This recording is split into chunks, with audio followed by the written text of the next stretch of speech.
चल रही है। जबकि पंजाब के जालंधर सीट की बात करें तो आम आदमी पार्टी आगे है और हिमाचल की देहरा सीट से सीएम सुक्खू की पत्नी कमलेश ठाकुर आगे चल रही हैं। हमीरपुर और नालागढ़ सीट से कांग्रेस आगे हैं। बिहार की रुपौली सीट से जेडीयू आगे चल रही है और यहां से आरजेडी ने बीमा भारती को कैंडिडेट बनाया है। जबकि आपको बता दें 7 राज्यों की जिन 13 विधानसभा सीटों पर उपचुनाव के लिए इस वक्त काउंटिंग हो रही है उसमें महत्वपूर्ण कौन कौन से इलाके हैं। हिमाचल की 13 सीट, पंजाब की 1 सीट और उत्तराखंड की 2 सीट, मध्य प्रदेश की 1 सीट है, तमिलनाडु की 1 सीट है, बिहार की 1 सीट है। लेकिन पश्चिम बंगाल की 4 सीटों पर इस वक्त काउंटिंग चल रही है, जिसमें से 1 सीट पर सिर्फ मानिकतला पे टीएमसी ने जीत हासिल की थी 2021 में, लेकिन बाकी तीनों सीट बीजेपी की थी। लेकिन इस वक्त जो काउंटिंग हो रही है उसके हिसाब से पश्चिम बंगाल में बीजेपी को नुकसान हो रहा है, जबकि टीएमसी जो सत्तारूढ़ पार्टी है ममता बनर्जी की, उसे फायदा पहुंचता साफ नजर आ रहा है। पश्चिम बंगाल की 4 सीटों पर इस वक्त टीएमसी आगे चल रही है। तो कौन कौन से राज्य है जहां पर इस वक्त ये काउंटिंग हो रही है? पंजाब की 1 सीट है, हिमाचल की 3 सीटें हैं, बिहार की 1 सीट है, पश्चिम बंगाल की 4, मध्य प्रदेश की 1 और तमिलनाडु की 1 सीट है। उसी तरह से जो सत्तारूढ़ पार्टी है इस वक्त हिमाचल प्रदेश में, उसकी भी साख दांव पर लगी है। 3 सीटों पर इस वक्त वहां पर काउंटिंग हो रही है। और साथ ही साथ पंजाब की बात की जाए तो वहां पर भी 1 सीट पर इस वक्त काउंटिंग है और यहां पर आम आदमी पार्टी की सरकार है और आम आदमी पार्टी का ही कैंडिडेट इस वक्त सीट से आगे चल रहा है। वैसे बात की जाए मध्य प्रदेश सीट 1 है और तमिलनाडु की 1 सीट है, लेकिन उपचुनाव में ज्यादातर देखा गया है कि जो सत्तारूढ़ दल होते हैं उन्हें हमेशा महत्व रहती है, बढ़त बनाए रहते हैं। तो ऐसे में इस वक्त जो ट्रेंड भी आ रहे हैं वो उसी तरफ इशारा कर रहे हैं कि जो सत्तारूढ़ दल है वो इस वक्त बढ़त बनाए हुए हैं। तो पंजाब की 1 सीट पर इस वक्त काउंटिंग हो रही है जिसमें आम आदमी पार्टी का कैंडिडेट आगे चल रहा है। अब Maniktala seat, Raiganj seat, Bagda seat और रानाघाट दक्षिण, ये वो सीट है जो पश्चिम बंगाल की अहम सीटें हैं।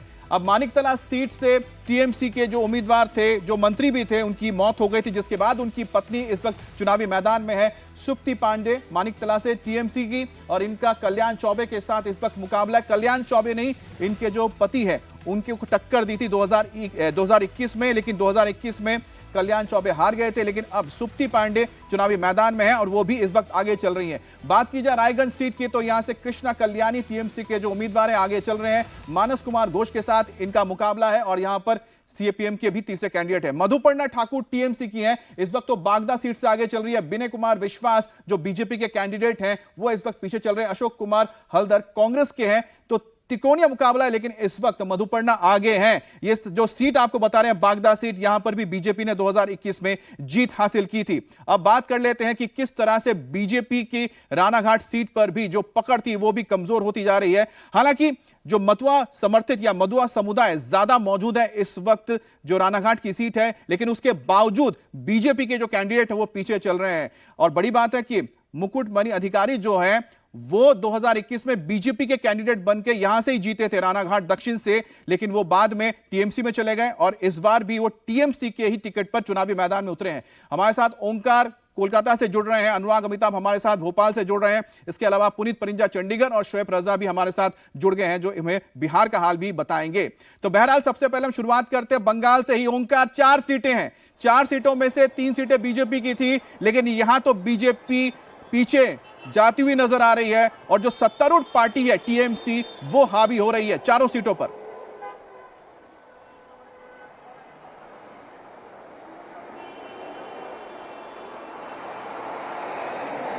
ओंकार, आपको आवाज मिल रही है?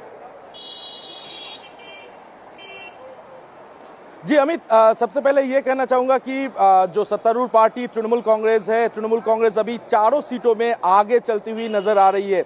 कहीं कहीं पर 3rd राउंड की जो काउंटिंग है वो काउंटिंग खत्म हो चुकी है। जहां तक अभी तक रिजल्ट जो मिल रहा है मैं आपको बताना चाहूंगा। मानिकतला में तृणमूल कांग्रेस की उम्मीदवार सुप्ति पांडे 13,148 वोट से आगे चल रहे हैं, वो भी 3rd राउंड के काउंटिंग के बाद। इसके साथ साथ कृष्ण कल्याणी तृणमूल कांग्रेस की उम्मीदवार है रायगंज से, वो भी 16,095 वोट से आगे चल रहे हैं। इसके साथ साथ मुकुटमणि अधिकारी जो कि रानाघाट दक्षिण से तृणमूल कांग्रेस की उम्मीदवार है, वो भी 8,537 वोट से आगे चल रहा है। और इसके साथ साथ मधुपर्णा ठाकुर जो कि ठाकुर बाड़ी यानी कि मतुआ समुदाय का जो गढ़ माना जाता है, वहां से वो इस बार कैंडिडेट है और तृणमूल कांग्रेस की उम्मीदवार है मधुपर्णा ठाकुर। वो भी 8000 वोटों से आगे चलती हुई नजर आ रही है। यानी कि सत्तारूढ़ पार्टी जो तृणमूल कांग्रेस है वो उपचुनाव में बढ़िया रिजल्ट करते हुई नजर आ रही है। जहां तक कि ये तीनों सीट यानी कि बागदा, रायगंज और इसके साथ साथ जो मानिकतला को छोड़ के जो 3 सीटें हैं, उस तीनों सीटें अच्छा, लेकिन ओंकार एक बात बताइए कि अभी जो चुनाव हुए थे, जनरल इलेक्शन हुए थे लोकसभा चुनाव में, चाहे रानाघाट हो या फिर हम बात करते हैं मतुआ समर्थित इलाके हो जैसे कि बनगा की सीट बोलते हैं, यहां पर बीजेपी ने अच्छा किया, दोनों ही सीटें बीजेपी ने जीती थी। लेकिन जो मतुआ बहुल इलाके हैं जैसे रानाघाट है, यहां पर बीजेपी क्यों पिछड़ रही है? जी देखिए, 2024 का जनरल इलेक्शन का बात करें तो इस तीनों सीटों में यानी कि रानाघाट, बागदा और रायगंज, इन तीनों सीटों में भाजपा आगे चलती हुई नजर आ रही थी। लेकिन इस बार जब ही चुनाव के रिजल्ट धीरे धीरे आ रहे हैं तो देखा जा रहा है कि सत्तारूढ़ पार्टी तृणमूल कांग्रेस के पक्ष में रिजल्ट जा रही है। तो इसके में जो बातचीत हो रहा था कि उपचुनाव में जनरली जैसा होता है कि जो सत्तारूढ़ पार्टी रहता है उनकी तरफ ही वोट ज्यादा पड़ते हैं। इस बार भी दूसरा कुछ नहीं हुआ। इस बार भी उपचुनाव में देखा गया है कि तृणमूल कांग्रेस पहले से, जब से ये जो ईवीएम खुला है तब से तृणमूल कांग्रेस आगे चलती हुई नजर आ रही है और भाजपा कई दो नंबर जगह पर वो टिके हुए हैं। क्या भाजपा बढ़त ले पाएगी ये तो समय चलते हैं पता चलेगा, लेकिन अभी तक जो रिजल्ट सामने आ रहा है उसमें तृणमूल कांग्रेस आगे चलती हुई नजर आ रही है चारों विधानसभाओं में। अमित, बिल्कुल, तो बाकी राज्यों का भी हाल जान लेते हैं। हमारे साथ पुनीत परिंजा भी जुड़े हैं। पुनीत, पंजाब का हाल क्या है? पंजाब में तो इस वक्त जो ट्रेंड्स हमने देखा उसमें आम आदमी पार्टी को बढ़त हासिल है। बिल्कुल बिल्कुल, यहाँ पर अगर हम जलंधर में जो वेस्ट में चुनाव होना था और ये सीट जो थी अनुराग जो थे अंगुराल उनके पास छोड़ने के बाद ये खाली हुई थी, तो यहाँ पर 17,000 के आसपास से लीड जो है वो आम आदमी पार्टी को मिली हुई है। शीतल अंगुराल जो है वो काफ़ी पीछे चल रहे हैं और दूसरे नंबर पर कांग्रेस है और बीजेपी की तरफ से शीतल अंगुराल है वो काफ़ी पीछे चल रहे हैं। तो पहले वो यहीं से जीते थे, लेकिन अब यहाँ पर आम आदमी पार्टी लगातार 6 राउंड की अभी तक काउंटिंग जो है हो चुकी है। उसके बाद 6 राउंड की काउंटिंग के बावजूद भी वो बढ़त जो है वो बढ़ाई हुए है। जी बिल्कुल, और बात करेंगे अब हम उत्तराखंड की। अब उत्तराखंड के लिए हमारे साथ शोएब जुड़े हैं। शोएब, ये बताइए कि उत्तराखंड में फिलहाल क्या चल रहा है? जी देखिए, उत्तराखंड की दोनों सीट पर बीजेपी इस वक्त पिछड़ी हुई नजर आ रही है, पीछे है। चाहे बद्रीनाथ सीट की बात करते हैं या मंगलोर की बात करते हैं। हालांकि 2022 में भी बीजेपी ने इन दोनों सीट पर बीजेपी को हार का सामना करना पड़ा था। लेकिन बद्रीनाथ सीट से बीजेपी को उम्मीद है कि शायद वो सीट उनके खाते में आ जाए। हालांकि जो बीजेपी के कैंडिडेट है या कांग्रेस से वो बीजेपी में शामिल हुए तो लोकसभा चुनाव के दौरान राजेंद्र भंडारी, उनके खिलाफ लोगों में इस बात को लेकर नाराजगी थी कि एक दिन पहले तक वो कांग्रेस के लिए प्रचार कर रहे थे, लेकिन अगले दिन फिर खबर आई कि वो अपनी सीट छोड़कर उन्होंने इस्तीफा दे दिया और वो बीजेपी में शामिल हो गए। तो इन्हीं तमाम चीज़ों को लेकर बद्रीनाथ सीट पर चुनाव हुआ था। अभी हालांकि बद्रीनाथ सीट का जो मार्जिन है 150 से 200 के आसपास है, बहुत कम मार्जिन है, जिससे कांग्रेस आगे वहां पर चल रही है। जो लखपत बुटोला है कांग्रेस के, वो आगे चल रहे। लेकिन मंगलोर सीट पर क्योंकि हिंसा भी हुई थी उस दिन, जिस दिन चुनाव हुए 2 दिन पहले, वहां पर कांग्रेस करीब 2,500 से ज़्यादा का जो मार्जिन है वो बनाकर चल रही है और उसके पीछे एक तरीके से बसपा है।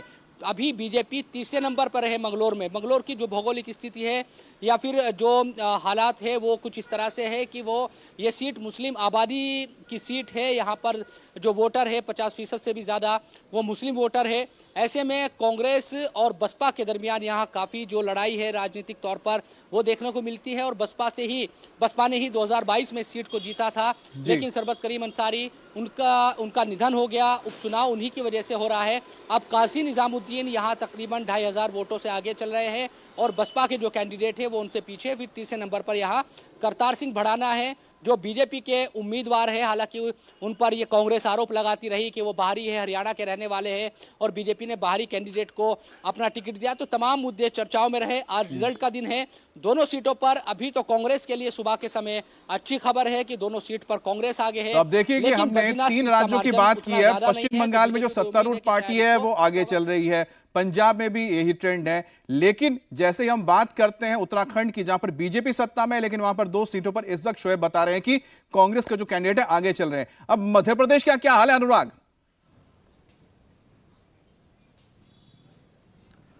देखिए, मध्य प्रदेश में जो बीजेपी की तरफ से जो उम्मीदवार हैं कमलेश शाह तकरीबन 5,000 वोटों से आगे। निश्चित तौर पर 163 विधायकों के साथ मध्य प्रदेश में बीजेपी की सरकार है। जाहिर है जो सत्ता दल पार्टी होती है माना जाता है जीत उसी के पक्ष में रहती है। लेकिन सबसे बड़ी बात इन चुनाव की, अमरवाड़ा सीट के चुनाव की है कि क्या कमलनाथ को इस बार दूसरी बार झटका लगने जा रहा है। पहली बार इस सेंस में कह सकते हैं कि जो उनकी परंपरागत सीट थी, जहां से खुद कमलनाथ 9 बार सांसद थे, अलकानाथ उनकी पत्नी 1 बार सांसद रही, नकुल नाथ 1 बार सांसद रहे, वो इस लोकसभा चुनाव में हारे हैं। यानी तकरीबन 11 बार से जो सीट गढ़ कही जाती थी छिंदवाड़ा की, वहां पर कमलनाथ को हार मिली। तकरीबन 7 विधानसभा सीटें आती हैं और ये सातों की 7 मध्य प्रदेश का इकलौता एक ऐसा जिला है जो सातों की 7 जो सीटें थी वो कांग्रेस के पाले में थी। लेकिन इस लोकसभा चुनाव के दरमियान जो कांग्रेस की तरफ से विधायक थे अमरवाड़ा सीट से कमलेश शाह, वो कांग्रेस का दामन छोड़कर कमलनाथ को झटका देते हुए, नकुल नाथ चूंकि लोकसभा चुनाव में उस दौरान खड़े थे, वो बीजेपी ज्वाइन करते हैं और इस्तीफा देते हैं कांग्रेस से, जिसके चलते ये उपचुनाव 10 जुलाई को हुआ है। ऐसे में ये जो परंपरागत सीट पूरी, चाहे वो लोकसभा सीट मानी जाती रही हो छिंदवाड़ा, वो भले ही छिन गई हो इस बार, लेकिन कमलनाथ क्या इस अमरवाड़ा सीट पर चुनाव दर्ज कराकर जो अब तक कांग्रेस की 7 सीटें कही जाती थी इस लोकसभा सीट में, वो वापस पा पाएंगे? ये एक बड़ा दारोमदार कमलनाथ के ऊपर है। उनकी पूरी राजनीतिक साख जो है वो अगर कहा जाए, चलिए साख की आपने बात कर दी, साख तो इस वक्त सुखविंदर सुक्खू की भी लगी हुई है, क्योंकि हिमाचल से 3 सीटों पर उपचुनाव हुए थे जिसके इस वक्त नतीजे आने वाले हैं। पुनीत, अगर